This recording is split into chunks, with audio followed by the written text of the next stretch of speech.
दोस्तों, आप लोग ये बात तो जानते ही होंगे कि मोहम्मद अज़ीज़ साहब ने बहुत ऊंचे ऊंचे गाने गाए हैं, जिनको सुनने के बाद हमको खुद ऐसा महसूस होता है कि मोहम्मद अज़ीज़ साहब को कितना तकलीफ़ हुआ होगा इन गानों को गाते वक्त। जी हाँ दोस्तों, सातवें सुर में मोहम्मद अज़ीज़ साहब ने बहुत सारे गाने गाए हैं। मितवा भूल न जाना, परवरदिगार आलम, इसके अलावा इस कदर आदमी को सताती है ज़िंदगी, इसका जो शुरू का अलाप है ये बहुत ही ऊंचा है, बहुत ही मुश्किल है।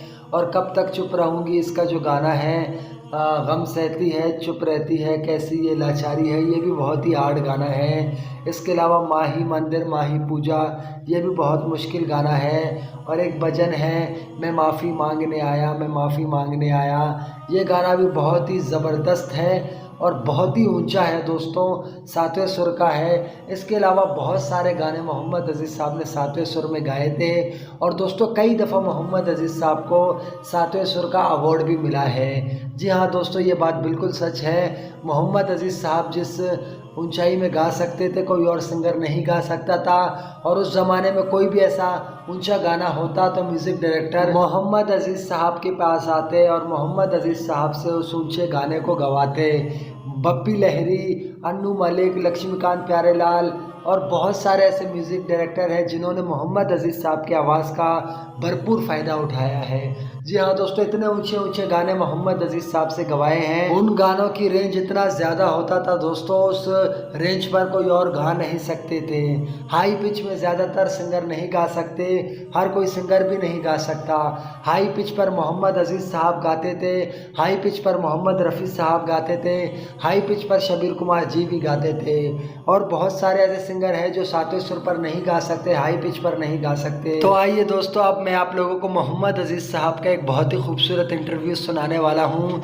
उस इंटरव्यू के अंदर मोहम्मद अज़ीज़ साहब ने साफ अल्फाजों में ये बात कह दिया कि मुझसे म्यूज़िक डायरेक्टरों ने बहुत हाई पिच में गाने गवाए और मुझे सातवें सुर का अवार्ड भी कई दफ़ा मिला है। तो आइए दोस्तों, एक नज़र मोहम्मद अज़ीज़ साहब के इस बहुत ही खूबसूरत इंटरव्यू की तरफ। तो सर, एक बात और आपके बारे में बहुत फेमस है कि कहते हैं सातवां सुर लगाना, उस स्केल पर गाना बहुत ही मुश्किल होता है और आप उसके लिए बहुत ज़्यादा फेमस थे। तो ये एग्जैक्टली क्या पहेली है?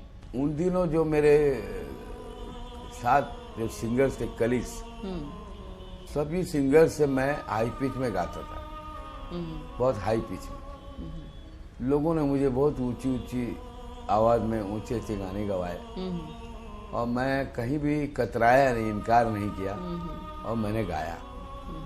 मिसाल के तौर पे आप अगर देखेंगे कब तक चुप रहूंगी फिल्म का, बप्पी दा का गाना है, मितवा,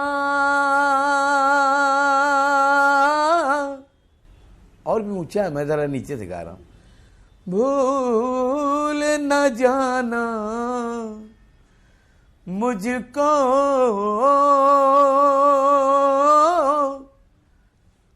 भूल न जाना। तो इस वजह से शायद मेरा नाम पड़ गया सातवां सुर में गाने वाला, हालांकि अच्छी बात नहीं है। खैर, अच्छा है, ये भी एक कॉम्प्लीमेंट है, कॉम्प्लीमेंट है। और आपको बताऊं, ये मुझे सातवां सुर अवार्ड भी मिला, ये देखिए क्या बात है, बहुत बड़ा कॉम्प्लीमेंट है सर। दोस्तों, हम लोगों ने मोहम्मद अज़ीज़ साहब की आवाज़ में ये शानदार इंटरव्यू सुना और मोहम्मद अज़ीज़ साहब ने अपने हाई पिच में गाने का अंदाज़ बताया कि वो किस तरीके से गाते थे और मितवा गाना भी उन्होंने गाया। और हम लोगों को ये भी बताया कि सातवें सुर का अवार्ड भी उनको मिला है। तो ये बहुत ही खुशी की बात है कि दोस्तों, मोहम्मद अज़ीज़ साहब ऐसे सिंगर थे कि हाई पिच में भी गा सकते थे। दोस्तों, ये शानदार वीडियो आप लोगों को कैसा लगा और मोहम्मद अज़ीज़ साहब का ये इंटरव्यू कैसा लगा, कमेंट्स करके ज़रूर बताइएगा।